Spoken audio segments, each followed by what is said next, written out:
Bom dia, meus irmãos. Vamos à nossa devocional de hoje. Pedir aos irmãos que abram as suas Bíblias no Evangelho de João, no capítulo 8, versículos de 31 a 36. Evangelho de João 8, de 31 a 36. Eu vou ler e peço que os irmãos acompanhem.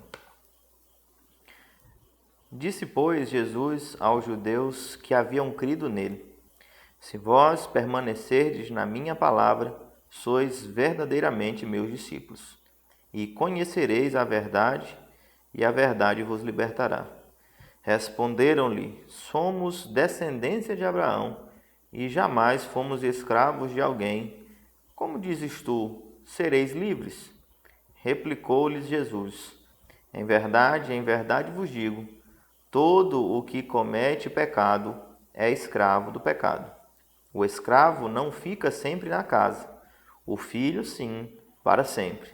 Se, pois, o filho vos libertar, verdadeiramente sereis livres. Vamos orar? Querido Deus e Pai, nós te louvamos, ó Deus, pela tua palavra, Deus. Te louvamos, ó Deus, porque o Senhor se faz presente em nosso meio, ó Deus, enquanto reunimos, ó Deus, ou nos reunimos em Teu nome, ó Deus, nesse dia que o Senhor, ó Deus, separou para a glória do Teu nome. E sabemos, ó Deus, que o Senhor fala conosco pela Tua palavra, ó Deus, que não há lugar onde nós possamos estar fugindo da Tua presença, ó Deus, ou não há lugar onde nós estejamos impedidos de o Senhor nos alcançar, ó Deus, e este é um privilégio que nós realmente, Pai, te somos gratos. O Senhor está conosco, ó Pai, quando nós nos reunimos em Teu nome. O Senhor, ó Deus, se faz presente em nosso meio, nos nossos lares, ó Deus, nos templos, ó Pai, onde quer que estejamos, onde quer que o Teu povo esteja reunido, o Senhor se faz presente, ó Pai. E te louvamos, ó Deus, também porque o Senhor que sempre está presente no nosso dia a dia, cuidando de nós, nos guardando, ó Deus, livrando-nos do mal, nos dando a Tua graça, ó Deus, e o conhecimento do nosso Senhor Jesus Cristo. Nós te louvamos, ó Deus, porque gozamos deste privilégio, sermos filhos do Senhor, termos sido alcançados pelo Senhor, amados pelo Senhor e sermos rotineiramente, cotidianamente, cuidados pelo Senhor, instruídos pelo Senhor. E neste dia tão especial, ó Deus, rogamos-te, ó Pai, que o Senhor fale conosco, ó Deus, pela Tua palavra, nos trazendo, ó Deus, instrução e nos trazendo, ó Deus, também, por meio da Tua voz, conhecimento e também, ó Deus, alimento para as nossas almas. Nós te pedimos, ó Pai, em nome do nosso Senhor Jesus Cristo. Amém. Meus irmãos, o texto que nós lemos, ao Senhor Jesus Cristo, ele vai replicar, trazer um questionamento aqui aos fariseus, que vai causar muito incômodo a eles, a respeito de liberdade, de ser livre, do que é ser livre e do que de fato seria a escravidão que estava sobre eles, e embora eles rejeitassem o que o Senhor Jesus Cristo estava dizendo. Mas nos chama a atenção, especialmente, o que o Senhor Deus diz por intermédio de Cristo Jesus aqui no Evangelho de João, no versículo 31, no que diz respeito à importância da perseverança na vida cristã. No versículo 31, o Senhor diz: Se vós permanecerdes na minha palavra, sois verdadeiramente meus discípulos.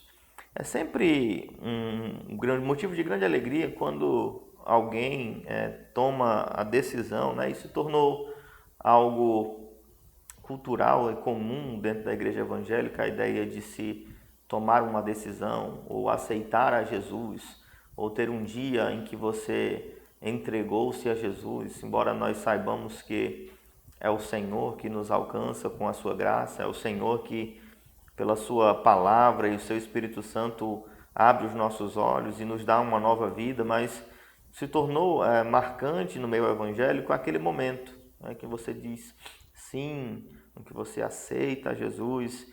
E então, em muitas igrejas, aquele momento se torna o momento do novo nascimento, onde o homem que estava morto então passa a viver. E algo que realmente me preocupa, e não de hoje, mas há muito tempo, é como que as igrejas evangélicas elas têm se organizado e trabalhado para que o homem chegue até este momento, né? Os métodos evangelísticos, recursos, avanços missionários, cultos temáticos, N formas, apresentações de teatro. Nós fizemos eu não sei quantos dos irmãos recordam, há um bom tempo atrás, chamado Casa do Julgamento. Nós fizemos aqui na cidade um grande teatro com muitas pessoas envolvidas e uma grande quantidade de pessoas foi alcançada nestes dias e ouviram a mensagem do Evangelho. Cerca de mais de 2.000 pessoas passaram lá pela apresentação e tudo girava em torno de chegar no último estágio da apresentação e chegar a essa fatídica questão: você aceita Jesus Cristo ou não? Curiosamente, a história que se desenrolava e as duas últimas cenas que antecediam esse momento de decisão, na verdade as três últimas, elas eram bem planejadas nesse sentido. Você tinha um julgamento, onde das pessoas que não havia aceitado Jesus Cristo, ele recebia a sentença. Você tinha a penúltima sala, que era a sala onde eu estava como ator, que era o inferno, e lá estava o destino daquele homem que não aceitou a Jesus Cristo, que não serviu a Jesus Cristo. E por fim, na última sala, a sala que tinha o ar-condicionado, nós tínhamos ali o céu, com anjinhos, com música, um ambiente agradável. E logo em seguida fazia-se a pergunta: para onde você quer ir? É claro que depois de passar por essa experiência de visitar os dois lugares, um fechado, fumacento, quente, feio, com ar-condicionado bonito e com um fundo musical, todo homem ele vai escolher um lugar mais agradável, não é? Certamente nós tivemos naqueles dias muitas pessoas que verbalizaram, professaram ali um desejo de servir a Jesus Cristo. Consequentemente, nos dias que se passaram, a expectativa é que destas muitas pessoas que professaram a sua fé em Cristo, elas chegassem a algumas das igrejas, ou no caso tinham 2 igrejas envolvidas, mas nós tivemos realmente um impacto muito pequeno em comparação ao número de pessoas, em comparação ao número de pessoas que disseram sim, eu quero servir a Cristo, ou inconscientemente diziam não, eu não quero ir para o inferno. Mas o que isso tem a ver com o que o Senhor Jesus Cristo está dizendo aqui no versículo 31? É que a jornada cristã, ela tem sim e deve sim ter o seu início, embora talvez você não lembre o dia exato em que Cristo te abriu os olhos, mas além deste passo, este passo sim importante, mas um primeiro passo, a vida cristã é um horizonte que está à frente. É o primeiro passo. Enquanto as igrejas se organizam para que você chegue até aí, e aí eles pensam, vencemos, salvamos, pessoas foram salvas, é o ápice, né? Eles se converteram, todo o nosso esforço foi recompensado. O que entristece é que, por causa desta ênfase, que não vou considerar uma ênfase equivocada, mas na grande maioria das vezes, a parte que se segue, ela é dispensada. O discipulado, o acompanhamento. Você tem um novo convertido, um recém-nascido que precisa de alimento espiritual, que precisa conhecer a Cristo, que precisa conhecer as Escrituras, precisa conhecer o Evangelho, precisa ser instruído, precisa ser alimentado, precisa de suporte para a sua caminhada cristã. A caminhada cristã, ela começa com um primeiro passo, ela é muito importante, mas lembre-se do que diz o apóstolo Paulo, ele completa a sua carreira e guarda a fé. Não é apenas iniciar uma viagem, não é apenas uma confissão de lábios, é necessário uma vida com Cristo, uma caminhada com Ele. seguir adiante. Perseverança é uma palavra-chave dentro do Novo Testamento. A necessidade de dia após dia haver luta, né, e perseverança, uma luta constante contra o velho homem que ainda perturba certamente. Mas a ênfase do Senhor Jesus Cristo no versículo 31 é: se vós permanecerdes na minha palavra, sois verdadeiramente meus discípulos. Não é apenas uma profissão em um determinado momento. Se você for procurar no nosso país, a quantidade de cristãos nominais é assustadora. Mas aí, quando se observa o que o Senhor Jesus Cristo diz, vocês vão permanecer na minha palavra. Aí você tem um contraste muito grande entre os que professam fé, mas os que vivem esta fé. Todos desejam e querem ter um Salvador em Cristo, mas pouquíssimos veem um Senhor em Cristo, aquele que governa o seu povo, a voz que conduz a sua igreja, que dirige os nossos passos, a voz que nos orienta o caminho que devemos andar, que pastoralmente adverte o caminho que nós não devemos seguir, que nos corrige, que é aquela voz que de fato trabalha e move os nossos corações. Cristo diz, há uma distinção. Veja que o versículo 31 começa: Jesus diz aos judeus que haviam crido nele. Eles creram em Jesus Cristo. Eles creram que Cristo era o Filho de Deus. E muitas pessoas creem. Satanás crê que estremece. Ele sabe que Cristo é o Filho de Deus. Ele não tem dúvida alguma. Se tem alguém que tem convicção e certeza de que Cristo é o Filho de Deus, é o próprio Satanás. Mas certamente rejeita o seu governo, rejeita a sua vontade, rejeita a sua palavra e o odeia. Em última análise, essa rejeição é uma rebeldia obstinada nos corações daqueles que não nasceram de novo. Todos que, mesmo professando com as suas bocas que creem em Cristo, mas que nos seus corações, no seu dia a dia, nas suas vidas, eles os negam a Cristo com os seus atos, eles agem como de fato rebeldes contra o governo de Cristo. Então, meus irmãos, este é um primeiro aspecto que o texto nos chama a atenção.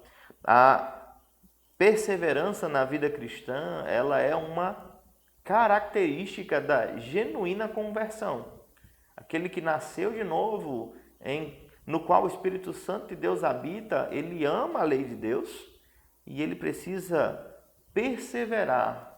Certamente é um trabalho que envolve esforço, envolve dedicação, e só é possível também por causa da ação do Espírito Santo de Deus, na perseverança dos santos. Nós não poderíamos perseverar se o próprio Deus não nos sustentasse em suas mãos, mas há necessidade sim de trabalho, de esforço, de negação, de negar a si mesmo, de negar as suas próprias vontades, de negar os desejos do nosso próprio coração e colocarmos a nossa mente e o nosso coração em submissão ao Senhor Jesus Cristo. Estes homens, eles se consideravam livres, mas eles estavam enganados. Eles não conheciam a verdade de Cristo. Eles não reconheciam Cristo como Senhor. E é isso que diz o versículo 32. Conhecereis a verdade e a verdade vos libertará. Que verdade é essa? É uma verdade genérica? Toda e qualquer verdade? Não, é a verdade revelada. É a verdade de Deus. É o verbo que se fez carne, é a palavra. Esta é a verdade que realmente liberta. O conhecimento, em certa medida, em certa proporção, ele te livra de muitas coisas. A expertise e a sabedoria, a experiência até da própria humanidade, ela vai te permitir fazer coisas que você não faria e te conferir uma certa liberdade. Mas, em última análise, a verdadeira liberdade só é possível por meio da palavra de Deus, do Senhor revelando-se em sua palavra. Ao que o Senhor, ao afirmar estas coisas, ele é respondido pelos fariseus que dizem: nós somos descendência de Abraão, jamais fomos escravos de alguém. Como dizes tu, sereis livres? Nós não somos escravos. Curiosamente, o povo aqui era provincial, né? Era um certo tipo de escravidão. Embora tivessem governantes dentro do próprio povo, mas havia uma subserviência a Roma. Eles pagavam tributos a Roma, o governo ele era subserviente ao governo de Roma. Então, politicamente, eles eram escravos, embora não escravos no sentido do trabalho forçado, mas sim, eles eram escravos. E eles diziam: nós não somos escravos, jamais fomos escravos, porque nós somos descendência de Abraão. Eles consideravam que o fato de serem descendentes do patriarca do povo de Israel, eles eram livres. O simples nascimento elevado, uma simples árvore genealógica como o fundamento para a liberdade que eles consideravam ter. Jesus Cristo, ele traz a verdade incontestável e demonstra, escancara que, embora eles se considerem livres, eles são de fato escravos, e da escravidão, do pior tipo de escravidão. No versículo 34, o Senhor Jesus Cristo vai dizer: em verdade vos digo, todo o que comete pecado é escravo do pecado. Todo o que comete pecado é escravo do pecado. Se você pensa a respeito da profundidade e da abrangência deste versículo, ora, nós chegamos a uma conclusão inevitável. Todos pecaram e estão destituídos da glória de Deus. Nós nascemos na iniquidade. E você fazendo uma consulta, né, dentro do que nós temos como a revelação de Deus, a sua lei, nós sabemos que somos pecadores, nós sabemos que cometemos pecado. Todo e qualquer homem, quando submetido ao critério da lei de Deus, ele vai chegar à conclusão inevitável de que é um pecador, comete pecado. E quando se observa o que este texto diz, ele vai tratar todo o que comete pecado como sendo escravo do pecado. A ideia do texto é inequívoca. O homem natural, ele está debaixo de um jugo de servidão ao pecado. Isso vai se manifestar de várias formas. Isso vai se demonstrar de muitas e de inúmeras formas. Embora nós pensemos, não somos escravos do governo, não somos escravos de outros senhores, eu sou autônomo, eu sou senhor da minha própria vontade e eu ajo de acordo com o que eu bem entendo. Mas, em última análise, o homem ele é escravo do pecado. Paulo retrata muito bem essa luta contra o pecado, quando ele afirma que o mal que ele não quer fazer, esse ele o faz. Há uma lei em nossa carne que milita contra a lei do Espírito. Isso falando dos homens que nasceram de novo. Mas daqueles que não têm o Espírito de Deus, eles são completamente entregues à escravidão do pecado. E eles se consideram livres por não ter de fazer trabalhos forçados. Eles se consideram livres porque eles podem ir e vir, eles podem percorrer, viajar, deslocar-se, fazer negócios, constituir família. Eles consideram-se livres porque neste mundo eles gozam de alguma liberdade, mas há um peso de escravidão sobre eles. A descrição que nós encontramos ali no texto de Efésios também, do apóstolo Paulo, ele vai falar que nós andávamos segundo o curso deste mundo. O homem pecador, ele trilha em uma mesma direção, ele caminha em uma mesma direção, e essa direção é oposta à vontade de Deus. Ele não tem liberdade de fato. Nós sempre discutimos por muito tempo a questão do que nós chamamos de livre-arbítrio, não é? E certamente, no que diz respeito à liberdade, essa é uma questão preponderante, é uma questão importante. Ora, há liberdade de fato para o homem caído, há liberdade de fato para o homem pecador. O homem pecador, ele tem a vontade que não seja essa subserviente ao pecado, ele pode escolher fazer o bem. Nós cremos que não. Depois da queda, o homem ele só pode escolher fazer o que é mal. Ele está morto em seus delitos e pecados. A vontade do homem no que diz respeito ao fazer o bem, ela está escrava, cativa. Então não tem como ele escolher o bem. Então, embora os homens julguem ter alguma liberdade ou gozar de alguma liberdade, nós temos vivido dias aí de cativeiro, né? Muitas pessoas presas em seus lares e veem como isso é entediante ou ruim, né? Muitas pessoas incomodadas com isso, mas a escravidão, a real escravidão que o homem se encontra, ela passa muitas vezes desapercebida. Ele não enxerga esta escravidão, não percebe esta escravidão, mas sim é escravo. E aí o Senhor Jesus Cristo volta a falar-lhes, né? O escravo não fica sempre na casa, o filho sim, para sempre. Ele vai trazer especialmente essa distinção. Na verdade, quando ele faz a primeira a afirmação sobre a escravidão do pecado, ele insere aqui nessa afirmação toda a humanidade, sem exceção. Quem pratica pecado é escravo do pecado. Mas aí ele vai fazer a distinção entre o escravo e o filho. E ele vai apresentar essa distinção, e essa distinção é muito importante no que diz respeito à situação da humanidade. Porque o escravo, ele não goza dos mesmos benefícios que o filho. E nós, como escravos do pecado, não teríamos os mesmos privilégios de filiação, se não fosse o que de fato o Senhor Jesus Cristo diz no versículo 36. Se o Filho vos libertar, verdadeiramente sereis livres.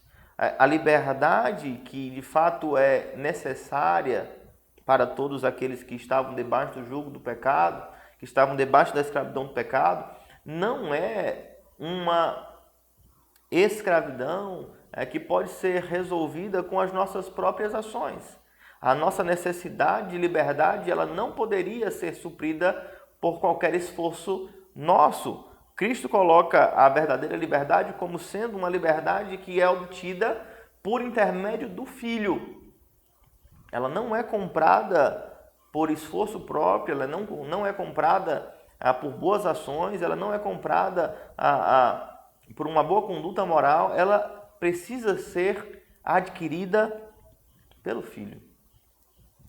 Os benefícios que nós recebemos na verdadeira liberdade, eles são conquistados pelo Filho. Nós recebemos liberdade por causa de Cristo. Se Ele nos libertar, verdadeiramente sereis livres. E aí nós precisamos observar algumas questões.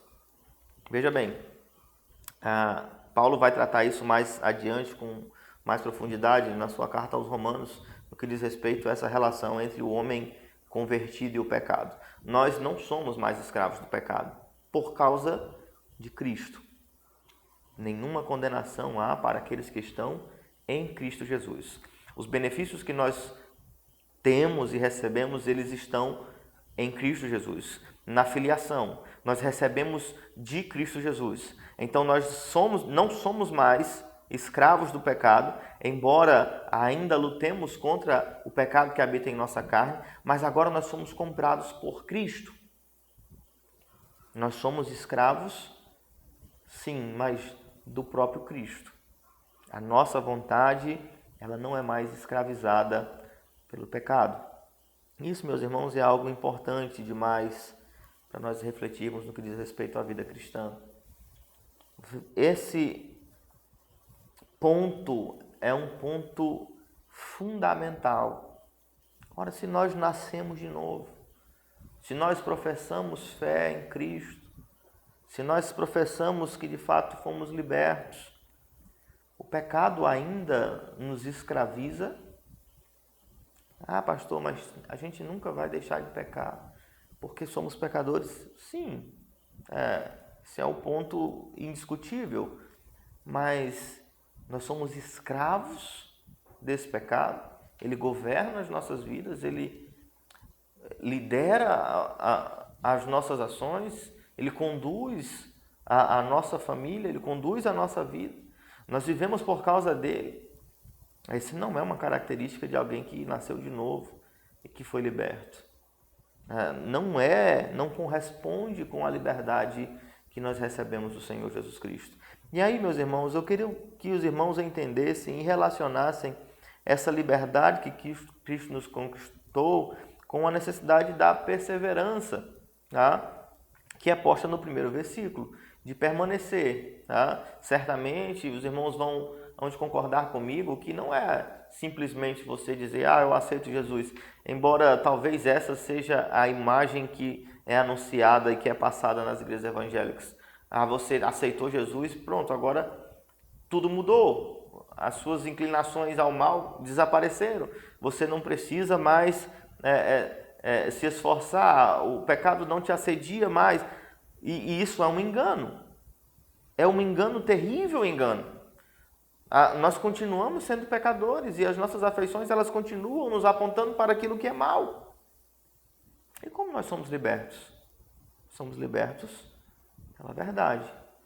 Cristo nos dá o seu Espírito e Ele nos tira da escravidão. Não há condenação sobre nós.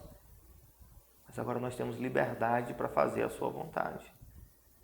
Não é algo como um estalar de dedos ou como ao download de um novo aplicativo ou uma nova diretriz. Você foi reprogramado e agora você é um santo e que não tem mais nenhuma dificuldade, que não luta mais contra o seu próprio coração e que não luta mais com nenhuma das tentações que o mundo coloca à sua frente. Muito pelo contrário. O fato de você lutar com elas é que demonstra que de fato você está vivo, que você nasceu de novo. Talvez não seja o fim da sua luta, o momento de você dizer, sim, Cristo é o meu Redentor, mas o início da sua batalha, do seu combate, que você precisa travar e guardar a fé. É necessário, meus irmãos, fazer esta avaliação. Nós temos lutado contra o velho homem, nós temos desfrutado da liberdade que Cristo nos dá em podermos escolher fazer o bem, escolher a sua vontade e não sermos mais arrastados para aquilo que é mal e para aquilo que desagrada a Deus. Essa é uma luta, meus irmãos, constante, mas é uma evidência de que de fato nós nascemos de novo, que Cristo nos fez livres. Sempre é feita essa pergunta, é meio clichê, mas é uma pergunta necessária no que diz respeito à avaliação do seu progresso na fé. Do dia em que você disse, eu aceito Jesus, até hoje, você se tornou alguém que conhece mais a Cristo, alguém que ama mais a palavra de Cristo, alguém que se parece mais com Cristo. Como marido, você tem sido transformado por Cristo. Essa sua caminhada com Cristo tem te feito parecer com Cristo, não é como acontece com Pedro, quando ele é questionado, quando está ali Cristo aprisionado e ele nega ao Senhor Jesus Cristo, insistentemente ele é acusado, você fala como um deles, não é? A própria convivência havia colocado em Pedro características que o distinguiam como sendo um daqueles que andavam com Cristo. E essa pergunta aqui é extremamente pertinente. Você tem caminhado com Cristo? Se sim, Ele tem marcado a tua vida? Você tem sido transformado à imagem de Cristo? Se não, nós precisamos nos preocupar. Se você é o mesmo velho homem, com as mesmas velhas práticas, com os mesmos velhos desejos, com a mesma forma de agir, se você não tem aprendido de Cristo, ouvido de Cristo, amado a palavra de Cristo, muito provavelmente você ainda não nasceu de novo. Você pode crer que Cristo é o Filho de Deus. Isso é muito possível, mas Cristo é o Senhor da tua vida. Cristo governa o teu coração. Quando você tem as circunstâncias à tua frente e você conhecendo a voz de Cristo, você se vê em um dilema: fazer o que te apetece, aquilo que te trará benefícios imediatos, ou fazer a vontade de Cristo. A vontade de Cristo, ela prevalece sobre o teu próprio coração. Cristo reina sobre a tua vida, sobre a tua casa. Ora, se nós permanecemos na palavra de Cristo, somos verdadeiramente discípulos de Cristo. Na grande comissão, algo que nós não podemos nos esquecer, quando o Senhor Jesus Cristo diz: vão, o famoso ide, ele vai dizer logo em seguida: fazeis discípulos. Ide não é só levar um cartaz, levar um panfleto, mostrar: olha, Cristo existe. Fazer discípulos envolve ensinar, aguardar todas as coisas que o Senhor Cristo ensinou, ordenou. Ensinar a sua palavra, batizar os sacramentos, em nome do Pai, do Filho e do Espírito Santo. Conhecimento doutrinário, trindade. É necessário mais do que dizer eu aceito. É necessário mais do que isso. Nós, como igreja, precisamos nos preocupar. Ora, os efeitos para a nossa falta de zelo no que diz respeito a este passo seguinte ao início da caminhada cristã, os efeitos são extremamente danosos. Cristo não tem governado ativamente as suas vidas. Eles não têm se submetido à voz de Cristo. E os resultados são esses que nós vemos. Igrejas cheias, estatísticas que demonstram um grande número de pessoas como cristãs. Mas nunca houve tanta imoralidade no meio do povo de Deus. Nunca o povo de Deus se tornou tão mesclado com o mundo, tão envolvido com práticas mundanas. Certamente os efeitos são vistos na nossa sociedade. Um povo que não ama a Deus. Igrejas que estão distantes da voz de Deus. Absurdos que são ditos por líderes de grandes denominações. Meus irmãos, há um grande distintivo na vida cristã. Certamente a vontade de Cristo, o fazer a sua vontade, é uma evidência importantíssima. Cumprir a sua vontade, guardar os seus mandamentos, é uma característica do discípulo, é uma característica do servo. Que nós possamos sempre nos avaliar nesse sentido. É importante você fazer esta pergunta: quem está sentado no trono que está posto sobre o meu coração? Cristo ou sou eu mesmo, as minhas próprias vontades? É Cristo quem dirige meus passos? É Cristo que governa a minha vida? Faça essa pergunta e busque, de fato, uma resposta satisfatória para a glória de Deus e para o bem do seu povo. Vamos orar mais uma vez, queridos. Pai querido, obrigado a Deus pela tua palavra e obrigado, Pai, porque o Senhor nos fez livres, nos tirou da escravidão do pecado. E agora nós somos livres, ó Deus, verdadeiramente livres. Livres da condenação, livres, ó Deus, para fazer aquilo que te agrada. Mesmo, ó Deus, cientes de que ainda lutamos contra os nossos próprios pecados. Mas sabemos que a nossa liberdade, ela não está no que nós conquistamos ou no que nós fizemos. Ela está depositada no nosso Senhor Jesus Cristo. Nós somos herdeiros e co-herdeiros com Ele. Nós desfrutamos dos mesmos benefícios do Filho de Cristo Jesus. Aquele, ó Deus, que nos fez livres, que nos dá essa liberdade gratuitamente, graciosamente, ó Deus. Abençoa o teu povo, ó Deus, abençoa a tua igreja, que nós não venhamos novamente, ó Deus, nos colocar debaixo de jugo de escravidão, ó Deus, voltando às velhas práticas, desejando o que era próprio da nossa escravidão, o pecado, mas que possamos lutar fervorosamente para desfrutar dos benefícios conquistados pelo nosso Senhor Jesus Cristo. É o que nós te pedimos, ó Deus, Em nome do nosso Senhor Jesus. Amém.